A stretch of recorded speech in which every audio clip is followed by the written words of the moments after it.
Midi Keng sur e-Radio, c'est l'heure du journal. Mesdames et messieurs, bonjour. Voici le sommaire. Bagarre à l'Assemblée nationale. Abdoulaye Makhtar Diop Péné demande au bureau du Parlement de présenter des excuses aux Sénégalais. Il y a quelque temps, le vice-président de l'Assemblée nationale qu'il est avait prédit une telle situation. Des sanctions à l'avenir, c'est à prévoir, dit-il.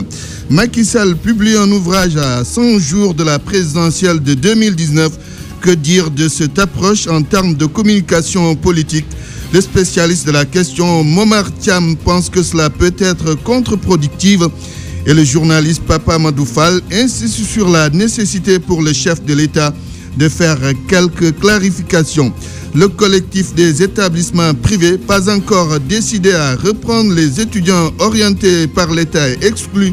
Et malgré les 3 milliards annoncés par le ministre de l'Enseignement supérieur, rien n'est encore acquis. Campagne de commercialisation de l'arachide. Le prix aux producteurs connus. La Fédération des paysans du bassin arachidier approuve, mais en ce qui concerne les mesures d'accompagnement annoncées par l'État pour cette année, les producteurs soupçonnent des visées électoralistes. Et puis Saint-Louis attend beaucoup de l'exploitation du pétrole et du gaz en 2021. Dans la vieille ville, les populations veulent que les autorités fassent preuve de transparence dans la gestion de ces ressources énergétiques.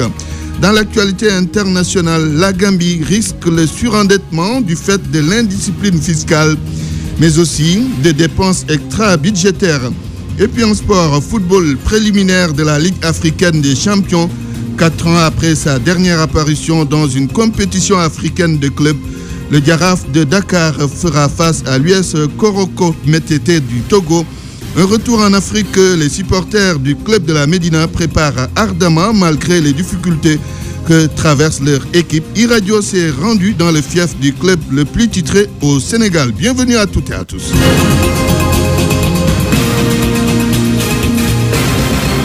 Au micro, Antoine Diouf, à la technique Alun Diassé. C'est grave ce qui s'est passé à l'Assemblée nationale hier.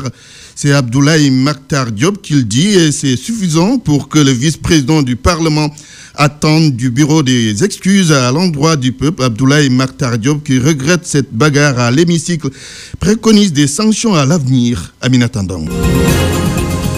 Échange de coups de poing entre les représentants du peuple, l'hémicycle hier, le théâtre d'une bagarre entre pouvoir et opposition. Un fait qui a fini de susciter la colère de l'honorable député Abdoulaye Makhtar Diop. C'est regrettable, c'est à condamner et c'est déplorable, et ça je le dis de manière très très nette et très claire. Il n'y a aucune excuse à l'endroit de ceux qui ont provoqué ces incidents que le peuple sénégalais ne mérite pas. Selon l'ancien ministre, cette situation était prévisible. Il préconise ainsi des sanctions. Je ne considère pas ça comme un incident banal, Je vois ça comme un événement extrêmement sérieux sur lequel le bureau de l'Assemblée nationale doit se réunir et mettre en œuvre les dispositions de notre règlement intérieur qui sanctionne, suspend les salaires de députés qui sont auteurs de certaines fautes. D'après le Grand Serigne de Dakar, la 13e législature vient d'écrire la page la plus noire de l'histoire de l'Assemblée nationale. Il estime que les représentants du peuple doivent s'excuser. Le bureau de l'Assemblée nationale doit faire un communiqué. Cette affaire est très sérieuse. Et quand un député m'a dit oui, mais ça arrive dans le Parlement, j'ai dit ce n'est pas au Parlement sénégalais. Nous sommes ni de ceci, ni de cela. C'est au Sénégal que ça s'est passé pour la première fois. On a connu les événements avec Abdoulaye Wade et Abdou Diouf. On a connu les événements avec toutes sortes d'événements dans ce pays. Jamais les députés ne sont bagarrés à l'Assemblée. Au plus fort moment de la tension, les gens se battaient dans les rues. Il y avait des morts, des actes, mais jamais à l'Assemblée nationale. Et on veut banaliser cette affaire-là. Il n'est même pas question. Il faut que le bureau, au nom de toute l'Assemblée, présente les excuses au peuple sénégalais. L'Assemblée nationale, transformée hier en un véritable champ de bataille, à l'origine, la publication de la liste des orateurs et le temps qui leur est imparti. Une bagarre qui s'est déclarée lors du passage du ministre de l'Enseignement supérieur et de la Recherche, Mary Teuw Niane. Aminata Ndong, ce qui s'est passé à l'Assemblée nationale peut-il être qualifié de prémisse de la présidentielle à venir? Nous avons posé la question au professeur Ibou Sané, enseignant à l'université Gaston Berger de Saint-Louis. Voici sa réponse. Ça peut être des prémices pour 2019.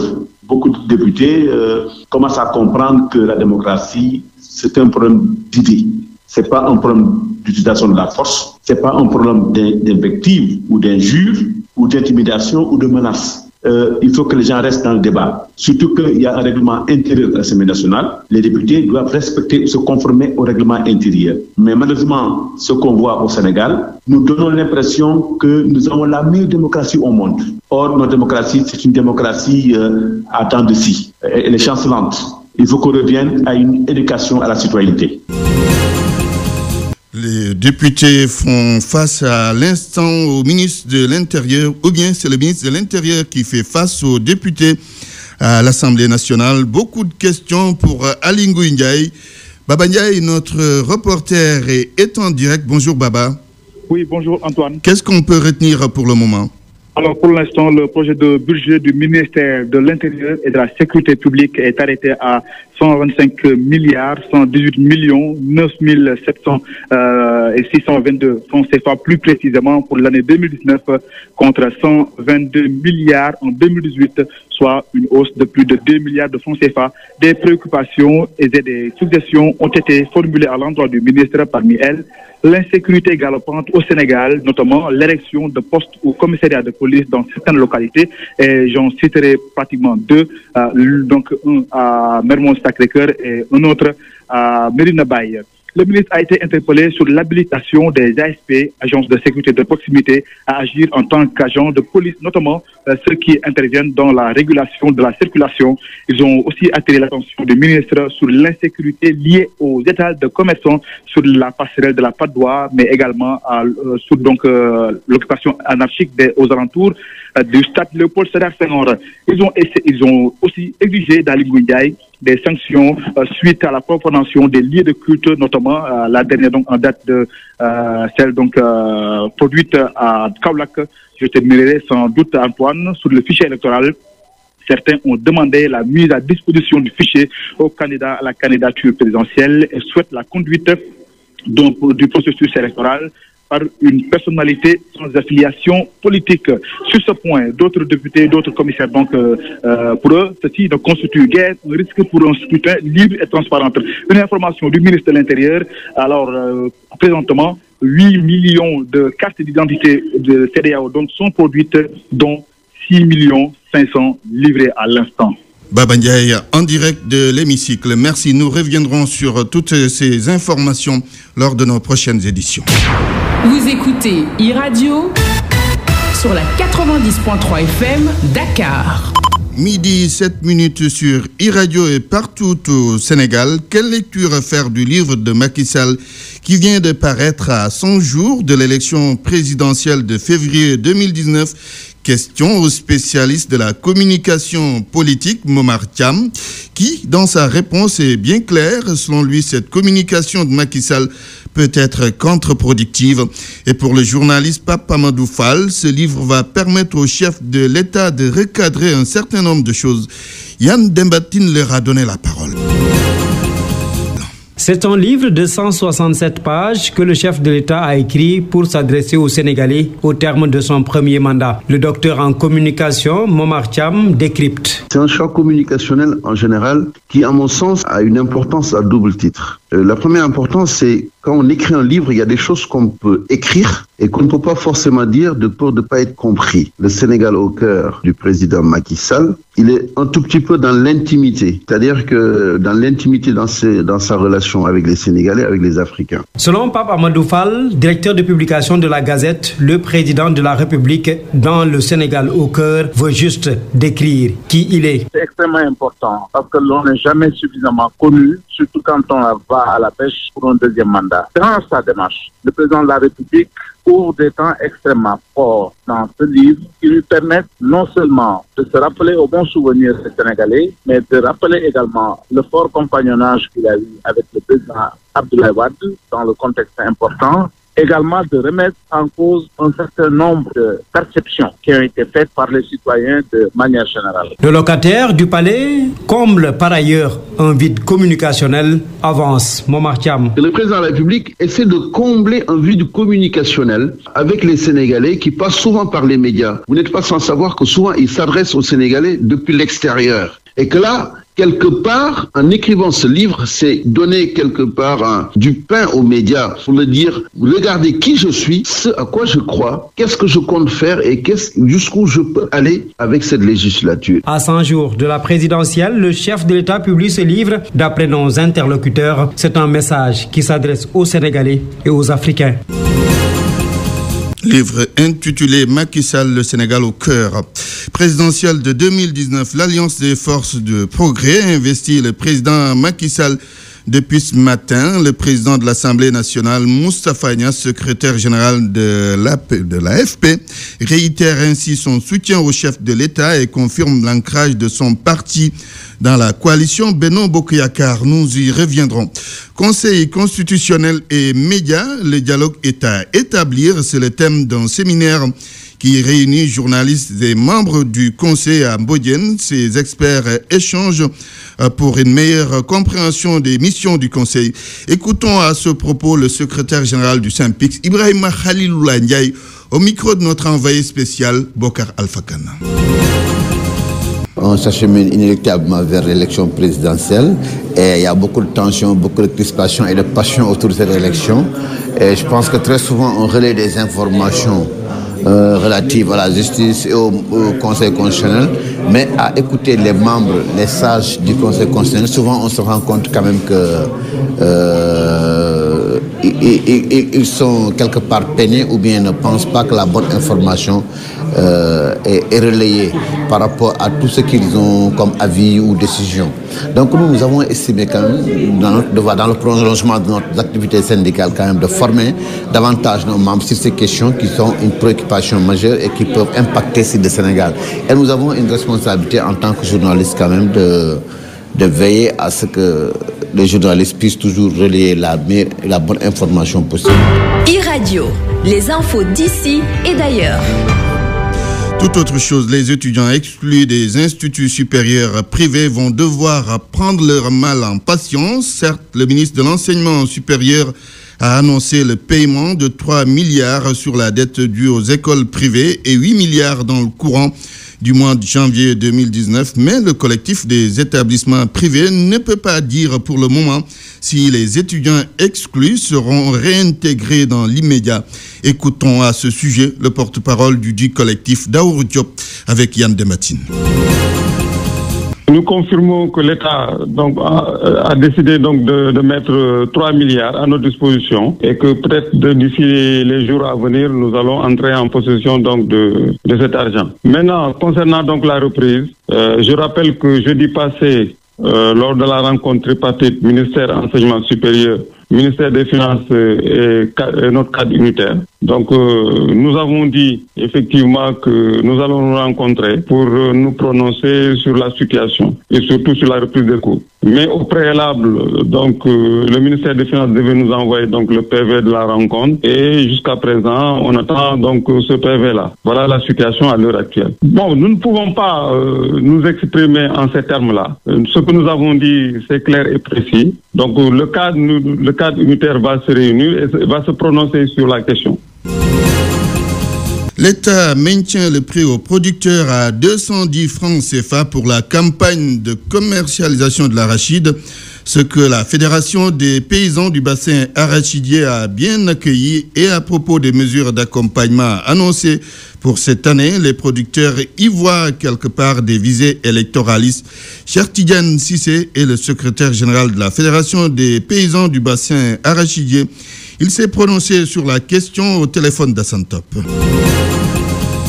Et je pense que notre alerte, ça fait quelques jours, n'est pas tombé dans l'oreille d'un sourd. D'autant plus que le ministre des Finances a pris toutes les dispositions pour une bonne campagne de commercialisation. Et je pense que l'innovation de cette année-ci, c'est la commission de suivi pour le bon déroulement de la commercialisation, parce qu'il y a un comité qui est installé entre le ministre des Finances et le ministre de l'Agriculture. Et c'est ce qui fait que chaque 15 jours, ils feront l'état de la situation pour savoir exactement si les finances sont au rendez-vous.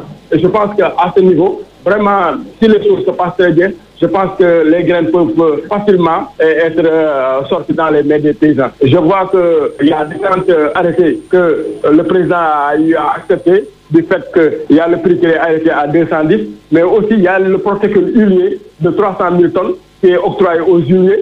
Et je pense aussi, avec les exportations, on a suspendu les taxes. Et ceci, en gros, si on fait l'état de la situation, je pense que si les huiliers prennent quelque chose, les exportations aussi quelque chose, et les 300 000 tonnes, je pense que la consommation locale, je pense que vraiment les graines vont bientôt disparaître dans les mains des paysans. Et ceci ne fera que le bien des membres du monde rural. Donc on est satisfait en gros, mais notre problème c'est que ça c'est de dire et on s'arrêtera à voir si vraiment il y a une suivi pour que l'effet soit escompté. Et à propos de l'exploitation du pétrole et du gaz prévu en 2021, près de 84 000 milliards de francs CFA de recettes issues de ces ressources sont attendues. Des informations données par Mamadou Faye, c'est le directeur général de Petrosen. À Saint-Louis, les populations demandent justement aux autorités de donner les informations fiables ou des informations fiables relatives à l'exploitation de ces ressources énergétiques. Elles espèrent bénéficier des retombées du pétrole et du gaz. Oumou Kalsomba. En 2014, une importante quantité de pétrole et de gaz a été découverte au large des côtes sénégalaises. Pour être plus précise, le gisement de l'or noir est à cheval sur la frontière sénégalo-mauritanienne. Les premiers barils de pétrole sont attendus en 2021, raison pour laquelle Abdourahmane Diop, natif de Saint-Louis, demande aux autorités de mettre à la disposition de la population des informations sûres et fiables relatives à l'exploitation de ces ressources. J'habite Hydrobase. Concrètement, qu'on nous informe d'abord sur ceux qui doivent exploiter, les sociétés qui doivent se présenter, les enjeux quoi, les retombées. Donc on a dit qu'il y a quelques-uns parmi les représentants politiques là, partis politiques qui parlent souvent du pétrole. On en parle. Il y en a qui disent que l'exploitation a déjà commencé, d'autres disent que bon, le processus ne marche pas. Bon, il y a des non-dits quoi, des informations sûres et fiables d'abord. La question de la transparence dans la gestion du pétrole et du gaz intéresse Charles Lamballe. Ce médecin, basé à Sort, estime que les populations doivent et ont le droit de bénéficier des retombées du pétrole et du gaz. Le pétrole appartient à tout le Sénégal. Ça, c'est la première précision qu'il faut, quelque déclaration que ce soit. Le pétrole appartient à tout le Sénégal et il doit être mis dans les conditions de pouvoir servir à tous les Sénégalais. La découverte du pétrole et du gaz, une aubaine pour le Sénégal. C'est du moins l'avis de Souleymane Sall, âgé de 26 ans. Justement, il plaide la cause des jeunes. Ils doivent être les premiers servis.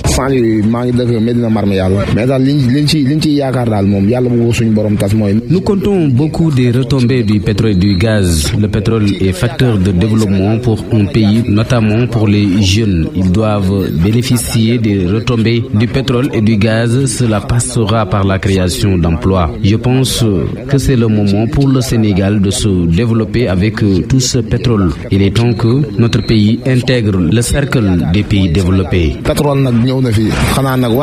Près de 84 milliards de francs CFA attendus de l'exploitation du pétrole et du gaz. Une information donnée par Mamadou Faye, directeur général de Petrosen, à l'occasion de la concertation nationale sur la gestion des recettes issues de l'exploitation du pétrole et du gaz qui s'est tenue en juin dernier. Cette exploitation va engendrer également des dépenses de près de 33 milliards de francs CFA. Oumou Kalsomba, de retour de Saint-Louis, e-Radio.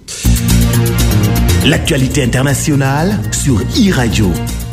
Ousmane Gueye, bonjour. Bonjour Antoine Diouf. Tour d'horizon de l'actualité internationale. D'abord, la difficile relance de l'économie gambienne après le départ de Yaya Jammeh. C'est cela Antoine, à première vue, tout semble indiquer que Banjul se porte bien économiquement, une croissance qui va atteindre les 6,6% le mois prochain, contre 4,6% l'année dernière à la même période. Mais comme l'explique le site internet de BBC Afrique ce matin, ça c'est pour la façade. En réalité, le pays souffre d'une indiscipline fiscale que viennent aggraver des dépenses extra-budgétaires. Hassan Top nous en dit davantage.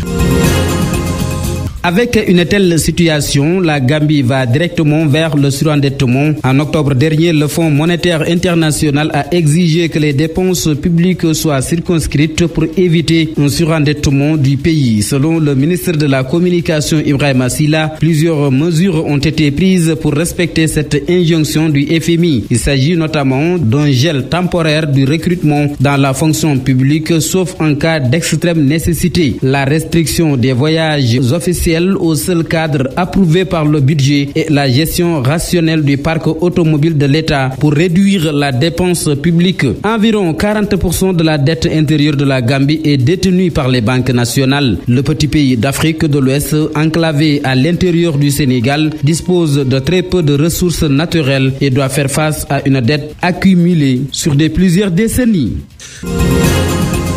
Après Banjul, direction Tunis, la Tunisie accueille un visiteur pas comme les autres. C'est cela, Antoine, le prince charmant ou plutôt controversé d'Arabie Saoudite est à Tunis ce mardi dans un contexte pas encore débarrassé de la polémique Khashoggi, Jamal Khashoggi, du nom de l'éditorialiste du Washington Post, tué dans les locaux de l'ambassade saoudienne en Turquie.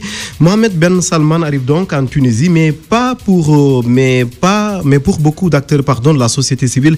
MDS, dont les mains seraient entachées de sang, n'est pas le bienvenu au pays de la révolution. Aïssata Ndiaye. Le prince héritier saoudien Mohamed Ben Salman, persona non grata en Tunisie. En effet, de nombreux représentants de la société civile tunisienne s'opposent à sa venue, une opposition qui trouve ses origines dans l'affaire Khashoggi, journaliste saoudien opposant au régime, tué dans des conditions obscures au consulat saoudien en Turquie. Pour Messaoud Romdani, président du Forum tunisien des droits économiques et sociaux, en plus de la mort de Jamal Khashoggi, deux autres raisons majeures motivent le refus de cette visite. Il s'agit de la guerre yéménite avec ses dizaines de milliers de civils morts et blessés et la situation des droits de l'homme dans ce pays. Le ton est donc ferme, les positions très claires et les conditions des droits de l'homme en Arabie Saoudite ont incité un collectif de 50 avocats à saisir la justice contre sa visite. Si c'est en Tunisie que la protestation bat tous les records, en Algérie et en Mauritanie, au-delà des réseaux sociaux, d'autres voix protestataires plus politiques se font entendre également. Enfin, si le Maroc, allié traditionnel et historique de Riyad, figuré au programme de cette tournée, il n'y est plus désormais. Un signe supplémentaire des tensions silencieuses entre les deux royaumes, le prince héritier saoudien serait peut-être en train de devenir persona non grata au Maghreb.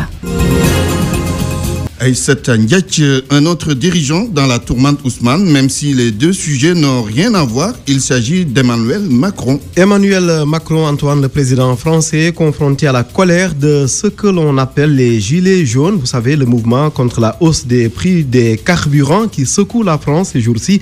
Emmanuel Macron donc a pris la parole tout à l'heure. Il annonce une grande concertation de terrain sur la transition écologique et sociale, rencontre à laquelle les gilets jaunes vont être bien sûr associés.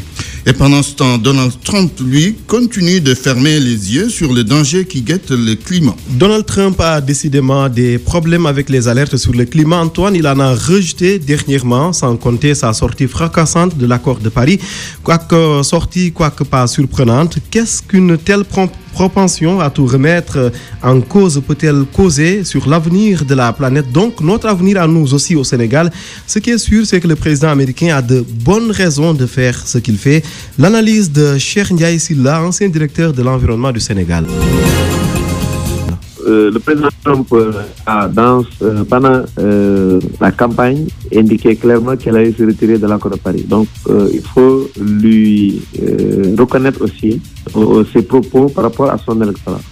Qu'est-ce que représente aujourd'hui le climat dans son ensemble sur l'économie mondiale? Aujourd'hui, tout le monde sait que la protection du climat, le réchauffement du climat a un impact sur l'économie mondiale. Les États-Unis aujourd'hui, dans tout ça, je suis en train d'analyser pourquoi on fait tout cela. Ce n'est pas seulement pour être climato-sceptique, parce que dans certaines interviews accordées et au visu de ce qui se passe aux États-Unis sur les feux de boue, sur les inondations, sur certains ouragans, sur certaines variations climatiques, il ne nie pas que, en tout cas, il y a quelque chose qui se passe. Maintenant, lier ça à la présence des États-Unis dans ces négociations-là, lui, il y voit un aspect économique et il protège l'économie américaine. Maintenant, quand on protège l'économie américaine, il va de soi qu'il faudrait regarder là où on peut ne pas trop se retirer, par exemple, quand il va diminuer les émissions de gaz à effet de serre sur l'exploitation du pétrole et l'utilisation du fossile dans l'industrie américaine, surtout la pollution.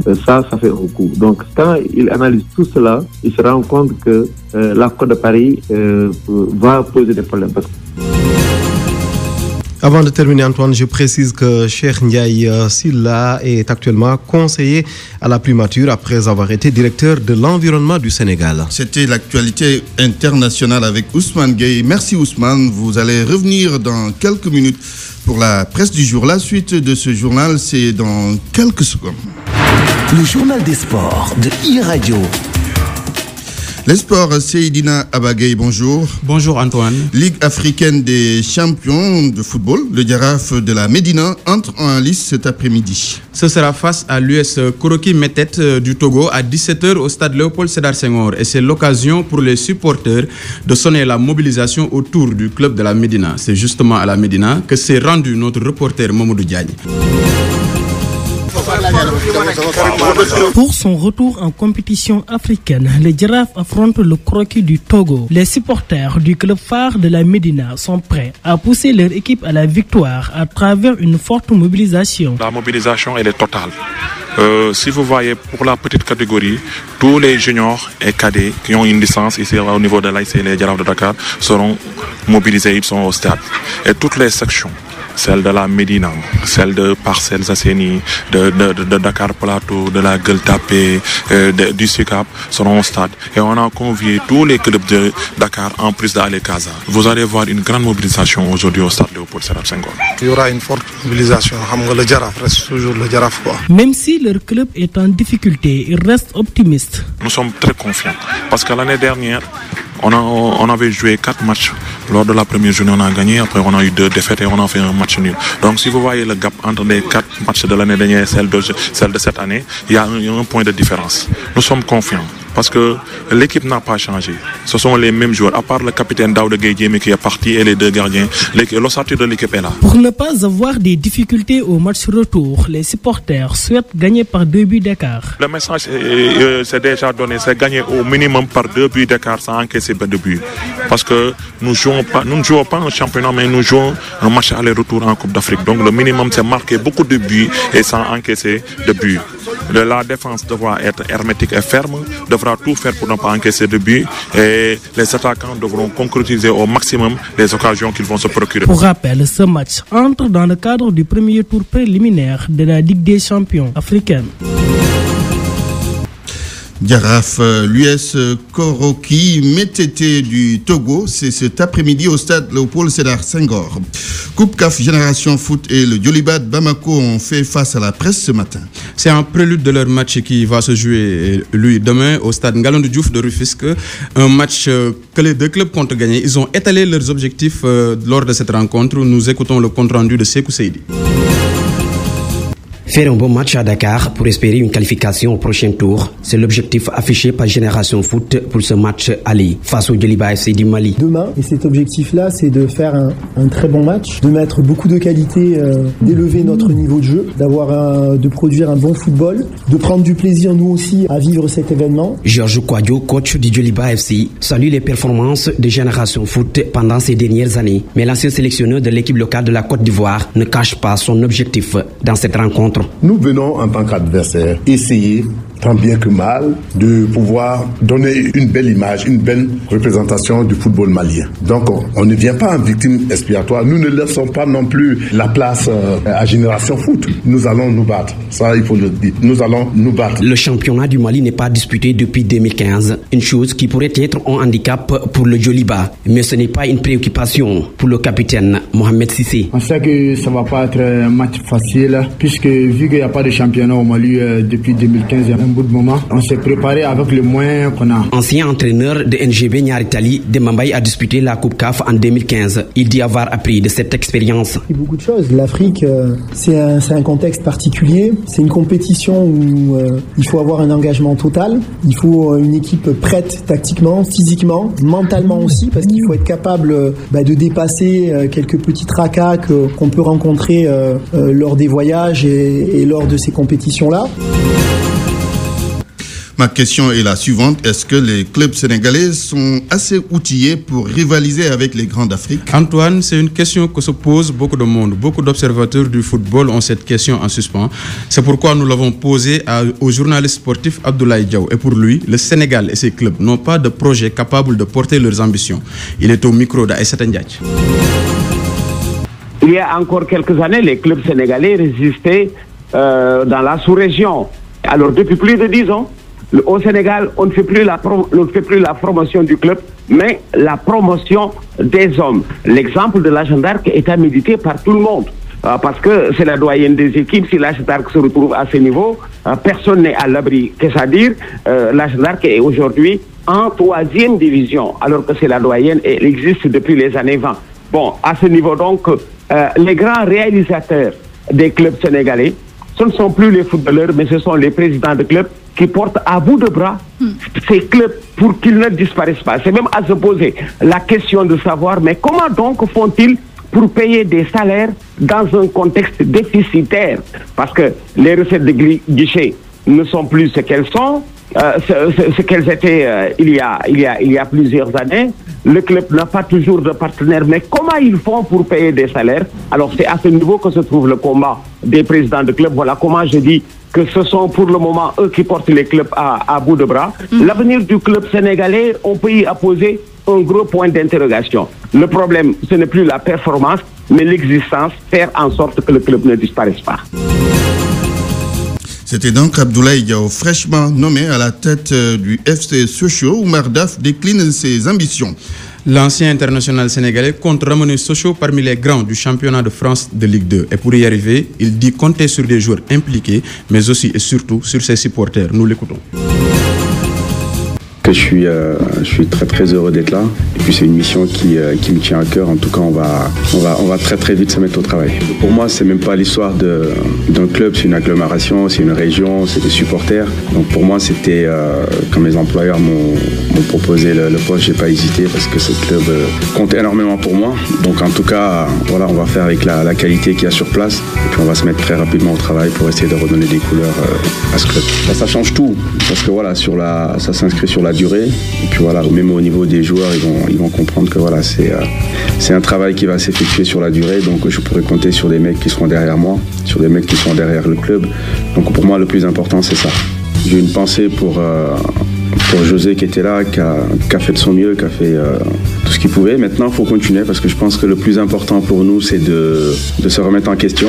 Donc chacun doit se remettre en question, voilà, pour qu'on continue à avancer. En tout cas, on sait que voilà, là, il y a du boulot. Voilà, il y a du boulot, mais le métier d'entraîneur est pas facile. Donc voilà, je suis prêt à prendre ma responsabilité, mais les joueurs qui vont être dans le projet devront prendre leur responsabilité aussi. Si on veut s'en sortir, ce sera tous ensemble, avec nos dirigeants, avec les joueurs, avec nos supporters. Tous les gens qui aiment ce club devront venir soutenir nos joueurs pour qu'on puisse atteindre nos objectifs. Pour moi, c'est toute une agglomération, c'est toute une région. Donc le club n'existerait pas sans eux. Donc voilà, je leur lance là un message, qu'ils sachent que les joueurs ont besoin d'eux quand nos adversaires ils viennent à Bonal, qui sentent qu'ils ne sont pas chez eux. Que le club appartient aux supporters, le club appartient à la région, donc c'est important qu'ils viennent nous soutenir, on a vraiment besoin d'eux. Vous venez d'entendre Oumar Daf, nouvel entraîneur du FC Sochaux. Nous allons changer de discipline, le basket à présent, avec l'installation de la NBA et Academy Africa. C'était à Hambourg. Et c'est la seule académie de la NBA en Afrique. Et il est à Hambourg, comme vous venez de le dire, Antoine. Ceci pour permettre aux jeunes Sénégalais et Africains de s'entraîner dans les meilleures conditions. La NBA compte également participer au développement du basket sur le continent. Écoutons ce reportage de Cheikh Diop.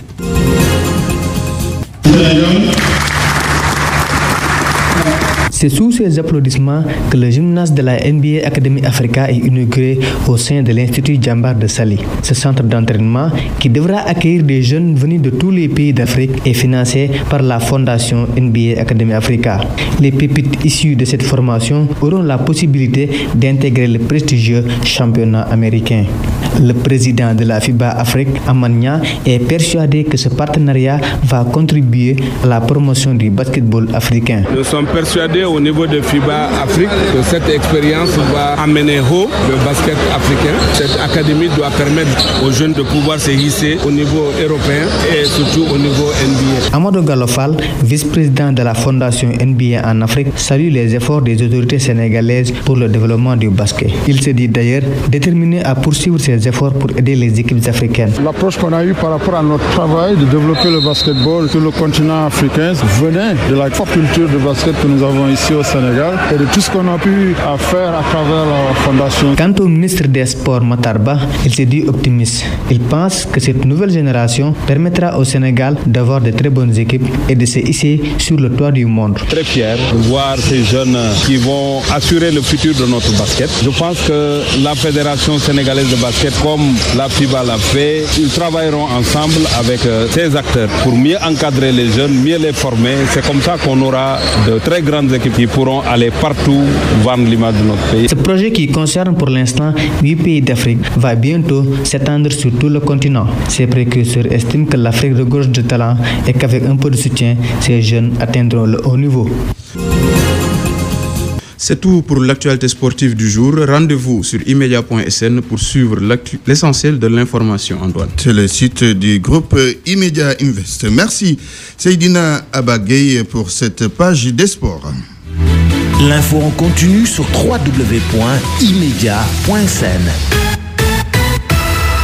Le reportage du jour sur la vente illégale d'alcool à Grand Yoff. Dans ce quartier où les bars clandos poussent comme des champignons, l'on redoute de graves conséquences sur les populations et surtout sur la jeunesse. C'est un sujet réalisé par Awa Diop. Grand Yoff, cette commune de la capitale sénégalaise, est connue pour sa cohabitation très dense. Dans cette zone, les bars pullulent comme des champignons. Gërëm Yalla, un habitant de la cité millionnaire, s'en désole. Il y en a au moins 2 dans chaque ruelle. Vous voyez, il y en a un par là et un autre derrière. Tous des bars clandestins. Ils vendent en détail et un jeune qui n'est pas lucide peut s'adonner à n'importe quel délit. Bernard est aussi un habitant de Grand Yoff, trouvé devant sa maison. Cette situation ne le laisse pas indifférent. Pour lui, l'insécurité persistante à Grand Yoff est en grande partie due à ces multitudes de bars clandestinement installés. Ils font tout le temps du tapage ici à Grand Yoff. Ce sont ceux qui le fréquentent qui sont dehors à dérober les portables des riverains. Chaque nuit, ils agressent des gens ici. Ces bars ne créent que des problèmes. L'insécurité n'est pourtant pas l'unique conséquence de ces multitudes de bars clandos. Yaïsar semble ne plus savoir à quel sens se vouer. D'après elle, les jeunes sont exposés à la délinquance. Elle s'offusque et interpelle les autorités. L'alcool se vend ici comme des petits pains et cette situation n'est pas sans conséquence. Les jeunes ne se concentrent plus sur leurs études. Les autorités locales doivent sévir. La vente et la consommation non réglementée de l'alcool à la cité millionnaire commencent à prendre le dessus sur tous les maux qui assaillent les quartiers populaires de Grand Yoff. Sur place, tous s'accordent sur l'urgence de fermer ces bars clandestins communément appelés clandos. GD16 vous offre la revue de presse. Oui, pour clôturer cette édition, voici la presse du jour passée en revue par Ousmane Gueye. Macky Sall voudrait-il donc nous prendre par les sentiments à quelques 2 mois de la présidentielle? Le Sénégal au cœur se veut le récit poignant d'un jeune garçon surgi des profondeurs du Sine à la conquête du Sénégal. Le parcours raconté à la première personne du singulier, comme pour tout assumer, revient sur des séquences de la vie du successeur de Abdoulaye Wade. L'ancien président est presque au cœur de l'histoire et autour de lui, il y avait Idrissa Seck, le fils pressé, Karim Wade, le fils adoré, et puis lui, Macky Sall, le fils discret.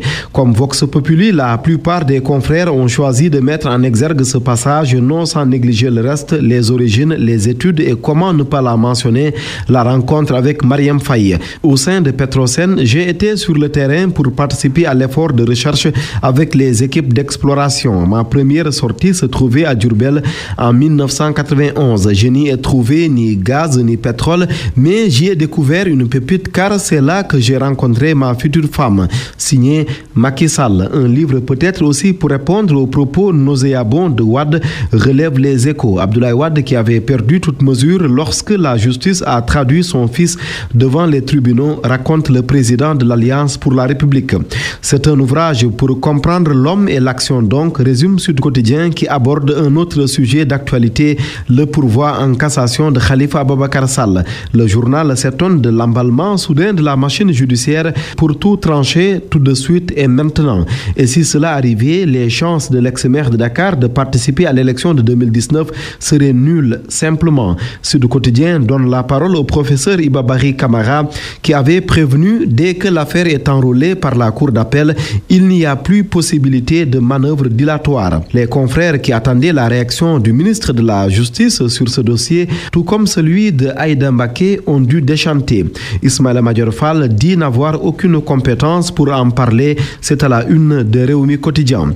Libération, par contre, s'est donné la compétence de faire des révélations au sujet de la présumée meurtrière de son époux. Révélation qui semble confirmer la thèse de la fausse blague à l'origine du drame. Une de mes copines m'a dit que Khadim avait épousé une Italienne. Se justifie Aïda Mbaké envoyée au centre des Grands Brûlés en attendant d'être mise à la disposition du parquet, révèle encore Libération. La scène de pugilat à l'Assemblée nationale, les coups entre députés rapportés par la presse du jour. En croire Enquête, des coups de poing, de pied et des injures ont fusé de partout. Des députés donc catcheurs, le qualificatif est de source A, tandis que Sud Quotidien évoque clairement un ring de boxe. Ring, c'est aussi le terme employé par l'AS qui rapporte que la parlementaire Mame Diarra Fam s'est même retrouvée à terre après avoir reçu un coup KO. Est-ce pour ne pas assister à cette scène que maître Jacques Baudin a tiré sa révérence hier? Le célèbre avocat et homme politique s'en va à l'âge de 79 ans. À la page 2 de la tribune, l'hommage d'un socialiste comme lui. Jacques, mon frère, parce qu'au-delà de la camaraderie partisane, tu étais d'égale humeur, un ami discret, un socialiste dans l'âme, un des hommes qui ont marqué l'histoire politique de la région de Diourbel, tout comme celle du Sénégal. Les mots sont de Ousmane Tanor Dieng. C'est le Baol qui perd son avocat. Enquête sur la même longueur d'onde que le secrétaire général du Parti socialiste. À la une du journal, l'élégance légendaire de l'ancien ministre des Affaires étrangères du Sénégal qui pose costume cravate. Il était aussi courtois, généreux, témoigne la correspondante de Enquête à Diourbel. Des échos de la vraie arène nationale, les combats vont démarrer le 9 décembre prochain, annonce Sunu Lamb qui titre ce matin sur la première séance de travail du nouveau CNG. GD16 vous a offert la revue de presse. C'est la fin de cette édition. Je vous rappelle les principales informations. Bagarre à l'Assemblée nationale, Abdoulaye Makhtar Diop Pene demande au bureau du Parlement de présenter des excuses aux Sénégalais. Il y a quelque temps, le vice-président de l'Assemblée nationale qui les avait prédit une telle situation. Des sanctions à l'avenir, c'est à prévoir, dit-il. Macky Sall publie un ouvrage à 100 jours de la présidentielle de 2019. Que dire de cette approche en termes de communication politique? Les spécialistes de la question, Momar Thiam, pensent que cela peut être contre-productif. Et le journaliste Pape Amadou Fall insiste sur la nécessité pour le chef de l'État de faire quelques clarifications. Le collectif des établissements privés, pas encore décidé à reprendre les étudiants orientés par l'État et exclus. Et malgré les 3 milliards annoncés par le ministre de l'Enseignement supérieur, rien n'est encore acquis. Campagne de commercialisation de l'arachide. Le prix aux producteurs connus. La Fédération des paysans du bassin arachidier approuve. Mais en ce qui concerne les mesures d'accompagnement annoncées par l'État cette année, les producteurs soupçonnent des visées électorales. Saint-Louis attend beaucoup de l'exploitation du pétrole et du gaz en 2021. Dans la vieille ville, les populations veulent que les autorités fassent preuve de transparence dans la gestion de ces ressources énergétiques. Dans l'actualité internationale, la Gambie qui risque d'être surendettée du fait de l'indiscipline fiscale, mais aussi des dépenses extra-budgétaires. Et puis football préliminaire de la Ligue africaine des champions, 4 ans après sa dernière apparition dans une compétition africaine de clubs. Le Giraffe de la Médina fera face à l'US Koroki Métété du Togo. Journal présenté par Antoine Diouf, à la technique Alun Ndiassé, réalisation Amina Tandong. Tout de suite Salimto suivra Dialgati Khibar. Excellent après-midi à toutes et à tous. 13h, vous avez rendez-vous avec Hassan Top.